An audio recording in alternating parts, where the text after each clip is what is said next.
Hay un dicho que dice que lo esencial es invisible a los ojos. Y bueno, a veces lo que no podemos ver en nuestra comida o en el agua es justamente lo más preocupante. Hoy vamos a explorar eso, la contaminación que se esconde a simple vista y cómo impacta en nuestra salud. Muy bien, empecemos por acá. ¿Qué vemos? Un simple vaso de agua. Podría venir de cualquier grifo, ¿cierto? Pero, a ver, imaginemos por un momento que este vaso se llenó en una localidad como General Pico en La Pampa, Argentina. A primera vista se ve perfecto, cristalino, pero la realidad es bastante más compleja. Resulta que en esa región, como en muchas otras, el agua no viene de ríos en la superficie, sino de fuentes subterráneas. Y claro, esta agua, al filtrarse por la tierra, va disolviendo minerales. El tema es que no todos esos minerales son inofensivos.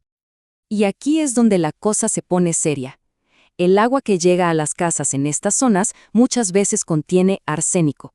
Sí, es un elemento natural, pero en concentraciones altas se transforma en un verdadero riesgo silencioso para la salud. Ahora, lo interesante es ver cómo un problema que es geológico se convierte en un problema de salud pública. Y la clave, créanlo o no, está en las leyes. Esas regulaciones que deberían protegernos, pero que en este caso son parte del problema.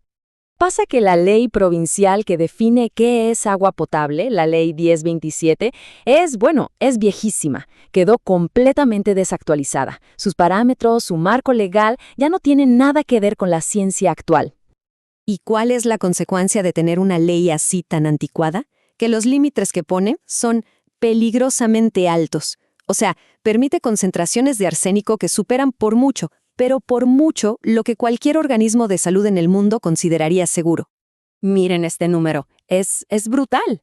La ley local permite niveles de arsénico que son un 1800% más altos que lo que recomienda la Organización Mundial de la Salud. No estamos hablando de un pequeño margen de error, es una diferencia abismal. Detrás de estos números y estas leyes, por supuesto, está la gente. El impacto real en las personas. Hablemos un poco del costo humano de estar expuesto a esto por mucho tiempo. Esta exposición crónica tiene un nombre. Se llama hidroarsenicismo crónico regional endémico, o HACRE para abreviar. Es una enfermedad muy grave que se va desarrollando de a poco a lo largo de los años y que afecta a varias provincias en Argentina justamente por tomar agua con arsénico. Al principio, el HR se nota en la piel, con manchas y lesiones. Pero con el tiempo, el daño se va haciendo generalizado, sistémico.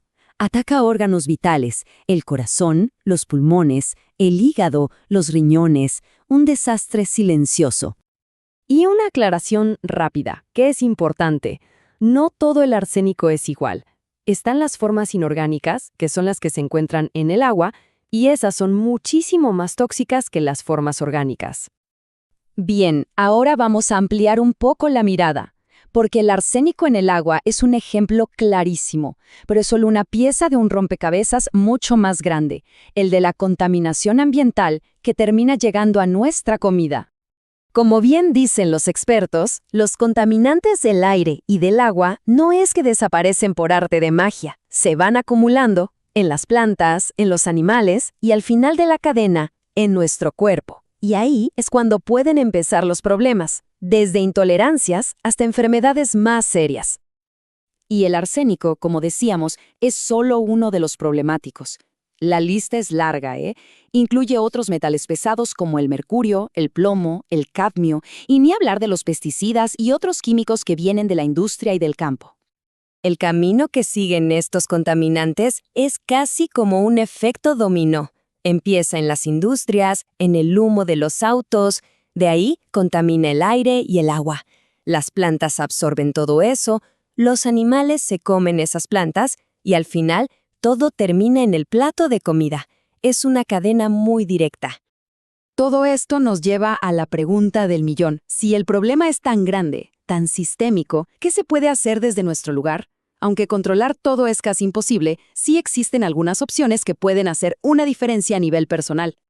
Dos de las alternativas más conocidas son la producción orgánica local, que nos da un poco más de control sobre el origen de lo que comemos, y los productos con el sello bio. Esta etiqueta, en teoría, nos garantiza que el alimento creció sin pesticidas ni químicos sintéticos, respetando los ciclos de la naturaleza. Y cerramos con esto, con una reflexión final que queda flotando. Ante un problema de contaminación tan masivo que depende de industrias, de leyes, ¿realmente alcanza con las elecciones que cada uno hace en el supermercado? ¿O la solución tiene que ser mucho pero mucho más profunda?